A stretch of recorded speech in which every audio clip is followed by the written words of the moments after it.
ప్రత్యేక హోదాతో పాటు విభజన హామీలను సాధించేందుకు తెలుగుదేశం పార్టీ చిత్తశుద్ధితో కృషి చేస్తోందని తెదేపా నేత ఆనం రామనారాయణ రెడ్డి చెప్పారు. చంద్రబాబు లోటు బడ్జెట్లోనూ రాష్ట్రాన్ని అన్ని విధాలా అభివృద్ధి చేస్తుంటే ప్రతిపక్షాలు విమర్శించడం తగదన్నారు. తెలుగుదేశం పార్టీలో చేరి ఆత్మకూరు నియోజకవర్గ ఇన్ఛార్జిగా బాధ్యతలు చేపట్టిన ఆనం 25 ఏళ్ల తర్వాత జిల్లా తెదేపా కార్యాలయానికి వెళ్లారు.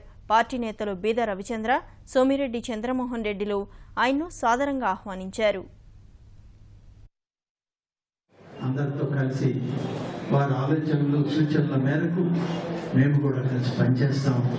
తప్పనిసరిగా ఈ జిల్లాలో తెలుగుదేశం పార్టీని బలోపేతం చేసేటువంటి పెద్దలు తీసుకునే ఏ నిర్ణయంలో అయినా మేము భాగస్వామ్యం అవుతామని చెప్పి నేను ఈ సందర్భంగా తెలియజేస్తా ఉన్నాను. ప్రత్యేక హోదా విషయంలో కానీ విభజన చట్టంలోని అంశాల విషయంలో కానీ ముఖ్యమంత్రి గారు చేస్తున్నటువంటి ప్రయత్నం మరి ప్రతి ఒక్కరూ హర్షించాలి. అందరూ కూడా ఆయనకి సహకరించాల్సిన అవసరం ఉంది.